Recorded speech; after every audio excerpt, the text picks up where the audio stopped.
Welcome to Partnerships for Profit, the podcast where we bring you inside the world of joint ventures, strategic partnerships, and powerful collaborations. Each episode, you'll dive into conversations with top entrepreneurs, visionaries, and business leaders, unlocking the secrets to building profitable relationships that drive growth and success. Whether you're looking to expand your network, find new referral partners, or scale your business, you're in the right place. Let's get started.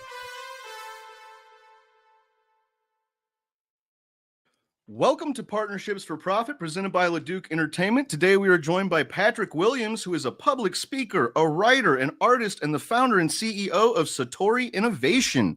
Patrick, welcome to the show. I'm glad to be here, Andrea. It sounds like you wear a lot of hats. I do, indeed. Can you start off by telling us a little bit about yourself and a little bit about Satori Innovation?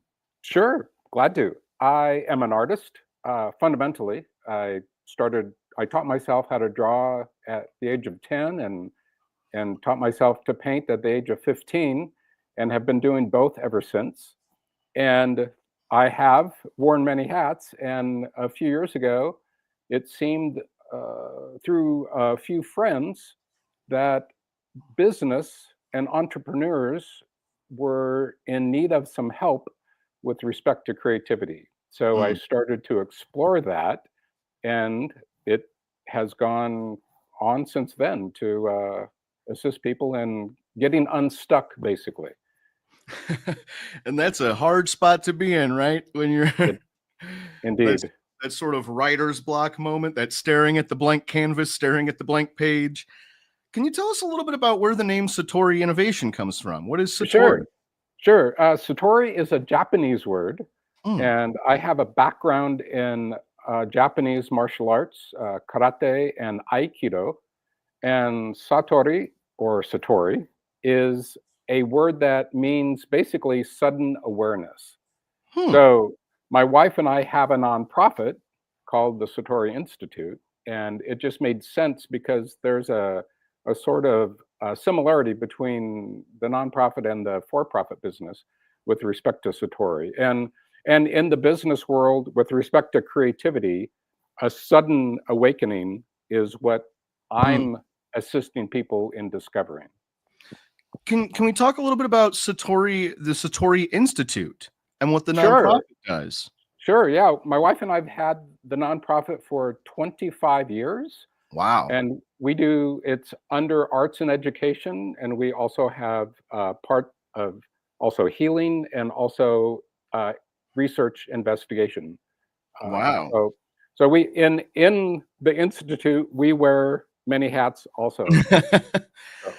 I want to talk about this concept, your philosophy of creativity. And I was hoping we could, that fascinates me. You know, I'm somebody that tries to be a creative person myself, so I'm really fascinated. What is your philosophy of creativity and how did you develop that? Well, great question. I've put it together over a lot of years, and it wasn't something that I was focused on creating a manuscript, but in time, people kept saying, well, you need to put a manuscript together. And so the philosophy of creativity comes partly out of my teaching martial arts, but also apart from teaching arts in the public schools. As a visiting artist or an artist in residence, I would travel to different school systems, different states, and teach projects. And observing children over those years and reading in educational history and educational philosophy and academic work in the educational system, it became more and more obvious that people didn't really have a good grasp of what creativity was. And as I developed it, I started to develop concepts that weren't directly related to art, if this makes sense. So my focus with business folks is not for them to start doing watercolors or start sculpting in clay. It's to open up and restore their inner creative abilities. And in the philosophy of creativity, I break that down into how it gets lost or misplaced, our creativity, and then the steps in which we in various different ways, because it's different for every person, how we restore that creativity. So it's a philosophy that covers a lot of territory, from what I have termed creative colonization, creative collapse, the creative void, and creative metamorphosis or creative restoration. So, and I can break those down if you want easily. I would love that. Good. Excellent. I was going to say that was going to be all my next question. So Perfect. Please Perfect. down for us. That's fascinating. You bet. So over the years, as I looked at how children, but also how adults would get stuck in a creative project that might be related to the arts, but also in karate, in martial arts and aikido, in all of those modalities, people get stuck. I got stuck when I was learning. It's just a natural process. And I realized that process is connected to an inner ability and inner awareness to creativity. And so as I started analyzing deeper and deeper, I realized that there's a kind of interruption that happens to children in our society, in our school systems. And I'm not putting all the blame on the school systems, but the school systems need a lot of work. And part of that interruption comes from not allowing kids to have time to have uninterrupted play or uninterrupted creative processes, art projects, all the arts, dancing, music, painting, whatever it might be. And if those are interrupted, then I realize that learning is interrupted. The research and the literature on how children and adults learn always comes back to play. So when we're tiny, even when we're infants, we are basically playing the world into existence internally. We're learning to relate to our environment through our exploration and our playful process. I realize that becomes interrupted in the school systems. And when that becomes interrupted, I call that creative colonization. It's a strong word, but it really shows how damaging it is to invade the inner workings of a child and introduce other modalities of education, other modalities of it's somewhat like when countries or civilizations were colonized, their traditions were taken away, their languages were taken away, their spirituality was taken away, their relationships and how they organized their life was taken away.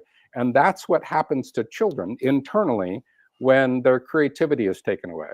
So they're creatively colonized. So it interrupts their natural, unique way in which they learn, which is connected to how they play. And we all learn in different ways. It's very similar sometimes, but there is a very idiosyncratic way in which we connect to the world.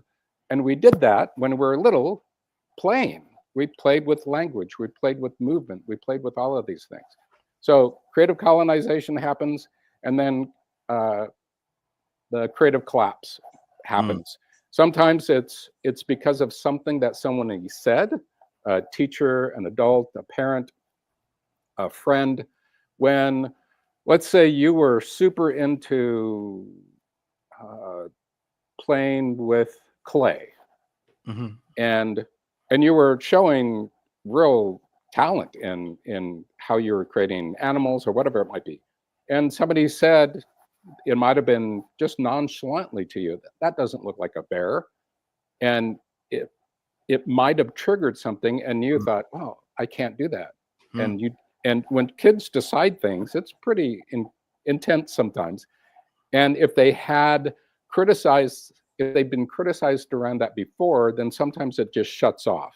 And I call that creative collapse. So it could be an instant like that, but then also it could be just ambiently, that kids get so busy with homework and with extracurricular activities or whatever it might be, that they just don't have time for their creative process. Right. And the collapse happens. And then after the collapse, I describe that as the creative void. So that could happen for a week, which would be awesome, but sad that it happened for a week, but it usually just keeps going. Right. And so most adults find themselves in this space that they don't engage with their creativity, even to the point of in their general life. So I have a strata of how we use creativity, and the first strata is general creativity. So it's the things that we do when we wake up in the morning and I want to put a red scarf on. That's general creativity. Then there's conventional creativity, which you're using all the time. You're using all three. You're using general creativity, conventional creativity, and specialized creativity in doing your podcast. There are things that you do that are just a general kind of, like you did with the sign. You realize, oh, I got to put that together. So that's a little bit of creativity, right? And getting the sign and knowing it's a cool sign. But then conventional creativity is how you're scheduling, how you're delegating the things that you need, how you're planning the day, who you're choosing to be on the podcast. Those are conventional creative processes that you're thinking, oh, well, this guy that talks about creativity, maybe, yeah, I think that might be good. And then, but it's a subtle, but it's a creative act. Then there's specialized creativity, which is when we identify as an artist. Then that's a quality of creativity that's very, very focused. And in the creative void, we may not be using any of those, but we have a hint of it. We know it when we see it, right? If you go to listen to jazz, every other weekend, you're going there because you know it's going to be creative. When you're going to the cinema, when you're going to, a play or or the museum, you're surrounding yourself with creativity. The conventional and the general are somewhat often missed by people, even if they're really trying to be creative. So the creative void is just the space where you're just not connected anymore to that quality that we all had when we were kids. And that's, in some ways, it makes my task not that difficult in general to get people connected back to what they did when they were 5. When you were 5 years old, it didn't take anything for you to think of what you wanted to do on Saturday. You were out the door and hooking up with your friends, and you're gonna play. You're gonna invent a game. You're gonna whatever. That. And the toys that we played with, those give us information. If you played with animals, or if you played with cars, or if you made guns out of sticks or whatever it might be, that gives us clues of how you can reconnect to your creativity. And that's the creative metamorphosis or creative restoration that I eventually get to with folks. So that's kind of the nutshell of the philosophy of creativity. Were there any pivotal moments that sort of influenced this approach to art and education? Pivotal moments. Wow. I mean, at what moment did you realize that, you needed to kind of bring this around, and develop this approach and this process and this kind of that's a great question, Adrian. Yeah. I know it's a loaded question, but no, it's really good. And no one has asked me that specifically. And I'm trying to think of, well, there were a couple times. My wife and I lived in Boulder, Colorado, so it was rife with entrepreneurs and people trying to figure out the next big thing, right? And I had friends that were in that world, and they were talking. They would often talk about struggling to figure things out, and they just looked like that it was painful, that they were really struggling with it. And I think it was just a lot of small hints that made me start to think of of how to approach this. Part of the big, I guess when I'm thinking about it more as I tune in, when I did my TEDx talk, that was a big moment. There was a person that I had worked with that I was thinking I was developing a talk. I didn't know about TEDx then. Right. And she said, "No, you're writing a book, and I think you can make a great TEDx talk out of this." And so I started the manuscript, and then I started developing a TEDx talk. And inside the TEDx talk is where I speak about some of the tidbits of my philosophy of creativity. Wow. And that was, now that I'm tuned into it, that was really a sort of a major commitment to do Right. it. But then it's like, okay, I have this, and it gave me more ideas of how to express these concepts. And then, finding out about, plugging in a way Podmatch, but finding about them and just having access to folks that really, really want to figure this out and understand how to get unstuck, basically. What are some of the challenges that, in founding the Satori Institute and founding Satori Innovation, what are some of the challenges that you have faced when trying to implement these creative curriculums in kind of diverse learning environments? Sure. The business world is a very unique space, and they are the spectrum of entrepreneurs to big business folks, and I've connected to both and everybody in between.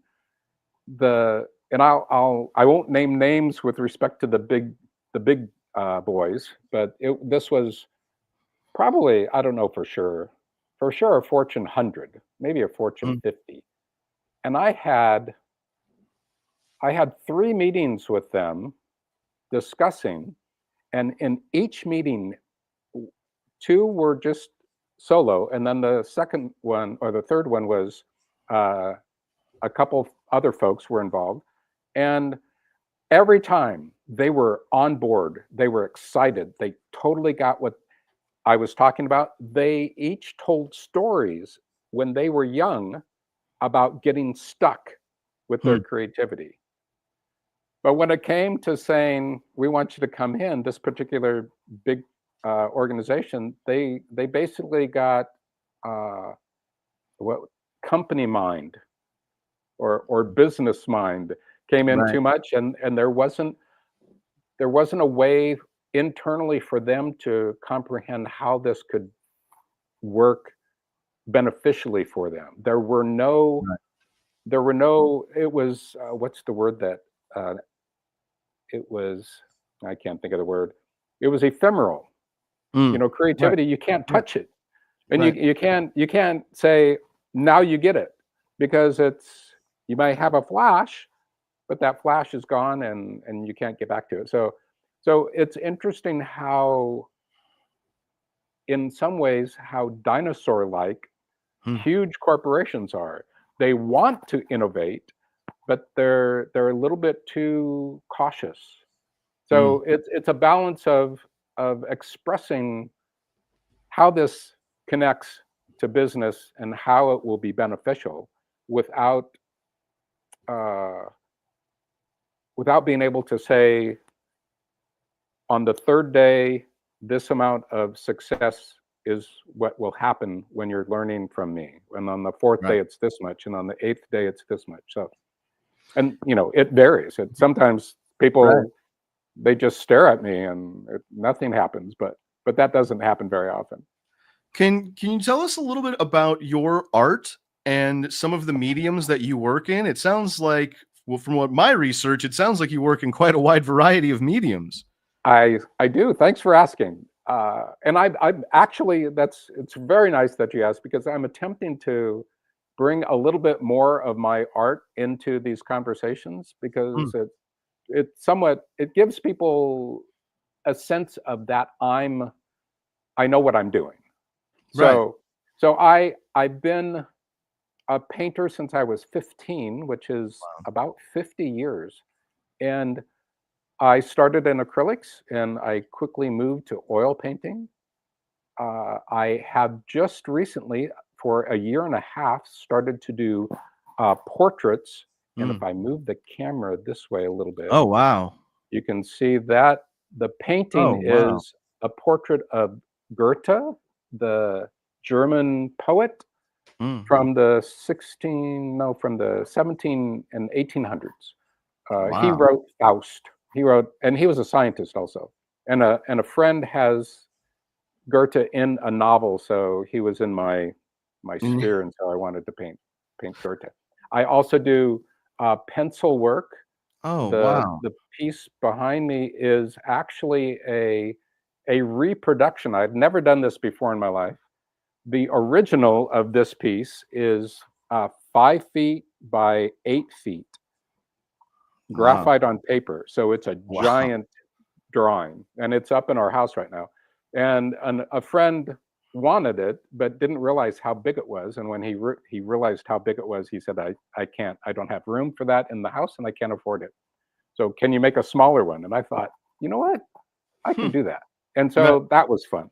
So I make large and small drawings and graphite. I do pen and ink work. Uh, and there's actually a pen and ink way up at the top there oh, wow, look at that. near Yeah. the ceiling. Yeah, figurative work. Yeah. And I mainly work in figurative and portraits. The portraits I Wow. started doing a year and a half ago, and that was literally, it was like Alex Honnold in the movie. He's the solo climber. It was called Free Oh, Solo, yeah. I think. Yeah, yeah, Yeah, yeah. yeah. That's what it felt for me after all these years of painting, starting to do portraits. It was Hmm.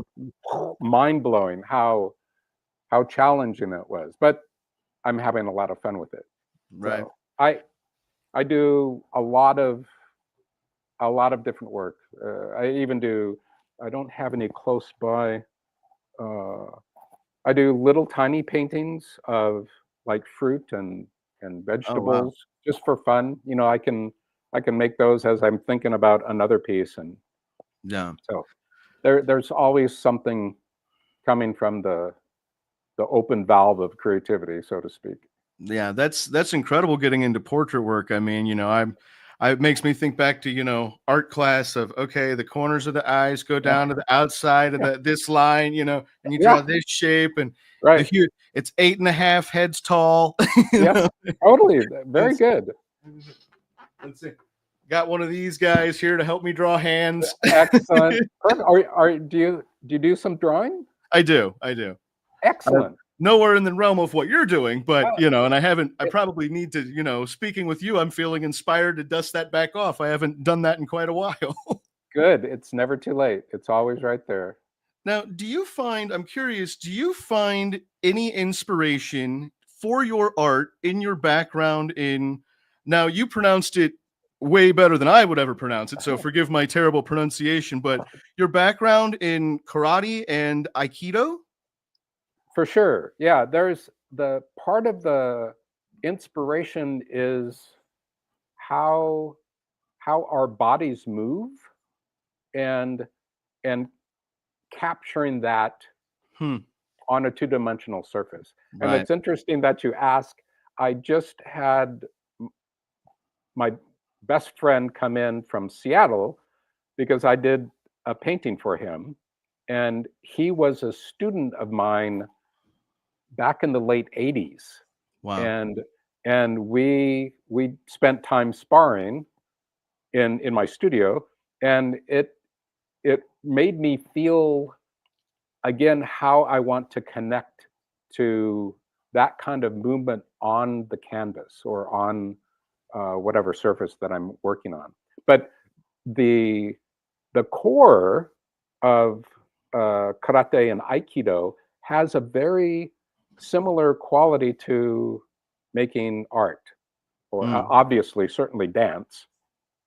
And that's partly why they call it martial arts. And Mm. there's kind of a misnomer technically, in a geeky sort of way, the listeners who may know this, but martial arts in Japanese is bujitsu. Mm. And what we all do, except for people in the army, in any army, anywhere in the world, they do bujitsu. They do military arts, right? Mm. They're learning to fight for application in the military. So what we all do as civilians is called Budo, which is Budo, which is martial ways. Hmm. So it's more of it's training our mind and our spirit and our heart as we train physically. And that's where the art, in a way, or the way, matches the qualities of painting or dance or theater or whatever it might be. So there's definitely a relationship to the martial arts, and I felt that early on in my process Right. of being in school, and that's when in college, and that's when I started karate classes, Mm. and it just was very, it was a fun process because there was something about my painting mind, my art mind, that easily understood some of the concepts in martial arts. Can you tell me a little bit about your book? And Sure. I guess it's a two-part question. Can you tell me the moment when you knew that you needed to sort of capture this philosophy of creativity and put it in a book? Sure, it's back to the woman I worked with years ago that I had when I came to see her, I had probably, I don't know, maybe 80 pages typed out, Mm. printed, and that was my talk. But that would have been like a 4-hour talk. And she said, Right. "No, you can do a talk, but you have to realize that you're writing a book."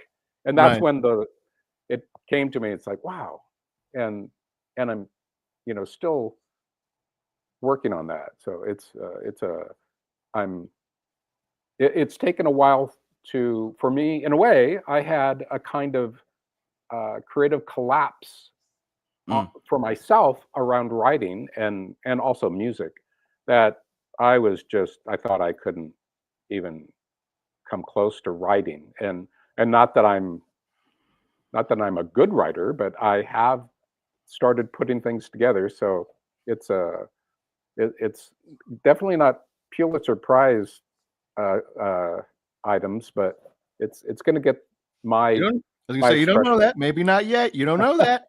Well, maybe not. Who knows? I'm open. I'm curious, is there any strategies that you utilize that maybe you could share with our listeners about, say, someone has had that sort of creative collapse and now finds themselves in that creative void? Maybe they're facing, some people I think would call it writer's block or whatever, Mm. facing that challenge, that wall. What strategies do you use to get out of that space, and where do you find inspiration? Oh, sure. That's a great question. First and foremost, I assist people in beginning to journal. Mm.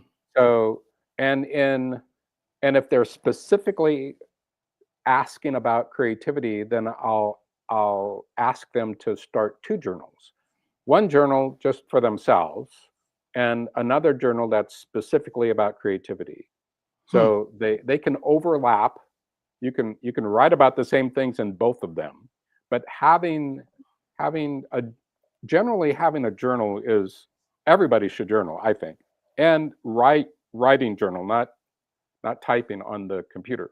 So what a journal does for me in particular, and I know this helping others and talking to others, and my wife introduced me to journaling 26 years ago or so, is that it's a space that's nobody else's. Hmm. And you can put down literally anything that comes to mind, which is good, which it gives you space to write things out and then step back and think, wow, that was profound, or that was ridiculous, or that was really it's going to lead me somewhere. But it's an on paper, you write it down with a pen a pencil, and then it's there. Hmm. And what I've been able to do is I'm kind of very precise. I have all my journals are numbered, and then I number all the odd pages. So, and I just did this a few weeks ago, I go through old journals Hmm. until I catch up to my current journal. And I read through the journal, and I'll put down, page 110, this happened. When I look back, I talked to Adrian Hmm. on the 3rd of March, 2025. And I'm going to probably write some things down of what we talked about and how this went and Right. what a great conversation we had. So journaling is essential, Right. I think, just to have a healthy relationship with ourselves. But then we can work things out with, I'm had an argument with my sister, or my cousin asked me to do this and I'm not sure if I want to do that, and you can put down the pros and cons or whatever it might be. Personally, you can write about what's going on at work, you can write about anything. Right. But then in the creativity journal, you're really focusing in on, how do I feel? What am I feeling about creativity? How was I creative when I was 5? Asking yourself questions, writing down I feel, and then filling in the blank, or this is what I like about creativity. This is how I am creative. And make a list. These are the things that will start to build a framework around which you can start to understand how you're connected or disconnected to creativity. And in the creativity journal, then you begin to build a sense of Hmm. positive and negative, pros and cons. This is I totally know I want to go in this direction and explore that. It might not be where you end up, but it's a stepping stone. Let's say when you were little, you played with clay, like I was using earlier. You start in your creativity journal. Well, I really love to make clay animals and blah blah blah. And you might start doing some clay animals, but then that makes you think of something else. Maybe it's playing the Right. guitar for whatever reason. Every direction is fine. As an artist, that's what we have to do. We have to choose a direction, but that's not necessarily the direction that we're going to end up in 4 months, in 4 years. But it's a starting point that just blossoms, and Right. then you think of something new, and then another new thing, and you have to follow those. And that's where the innovation happens, is when you're following these trails, and something, you stub your toe and you have to sit down, and the thing you sat down on was next to this piece of pottery on the ground that was broken, and that made you think, oh, you know what, I'm not going to do clay animals, I'm going to make some pottery. So Right. you have to just follow those intuitive and inspirational moments that we have. And so often, if you're not putting yourself in the space, using the creative journal, put yourself in that creative mindset. If you're not in that space, then the ideas happen. They're happening all the time, but they just kind of pass by. Yeah. But a journal is kind of like a net. Your creativity journal kind of captures that idea, because from now on, you're going to be thinking about creativity in a different way. And you'll think, oh, that's a great idea. I need Right. to write that down. And when we do that, we will have more and more great ideas, and it just builds from there. Patrick, this has been an absolutely fascinating conversation, and it has left me feeling very inspired to go do something creative. If anybody out there listening could use your help, could use the help of the Satori Institute, could use the help of Satori Innovation, or would just like to see some examples of your work or read your book when it's finished, how can the people find you? Thank you for asking. I can be found. I have a lot of hats. I have a lot of websites. So my main, I have 2 art websites. One is called patrickwilliams.com. The other is celebrationflowerpaintings.com. And you can see a variety of the scope of what I'm doing, from paintings to drawings and everything in between. I have Satori, let's see. I have Patrick Williams Stay Creative is my business site. And then right now we're juggling to as all of us always are doing, retooling our Satori Institute site. So that's not necessarily under construction, but building. Something better is coming. Right. And I'm on Instagram. I'm on PMW Creativity, PMW_painting, and PMW_camera. So the creativity is all, I'll show you the drawing from today. I do a drawing, Oh, wow. I call them morning meditation drawings. And That's when people get, it's every morning and it's a different drawing. When you get on the PMW or PMW Creativity, you'll see my site has, I think, 2,950 drawings like that, all pen and inks from over the last 7 years, I think. Wow. And that's a practice that I do with folks of making 2 circles. This year I'm making a circle and a triangle, and then making marks, and then doing it again, doing something different. So it sparks a creative process, creative exploration, and creative discovery. My PMW camera site is I post a photograph every day. Wow. And that's, I don't know how many, there's a lot there. And I just started PMW_painting. And I'm starting to do paintings that I post, and I do a little description of what I'm doing. And if you want to talk, Patrick Williams or patrick@patrickwilliams.com, send me an email and I'm happy to chat. Well, Patrick, thank you so much for coming on the show. This has been fantastic. Thank you, Adrian. And thank you, everyone, for listening. This has been Partnerships for Profit, presented by LeDuc Entertainment. Patrick, thanks again. Bye. Bye. Thanks for joining us on this episode of Partnerships for Profit. We hope you've gained valuable insights on how to form profitable partnerships and take your business to the next level. Be sure to subscribe and leave us a review wherever you listen to podcasts so you never miss an episode. Got a partnership story to share or someone you'd like to see featured on the show? Reach out to us. Until next time, keep building those partnerships for profit.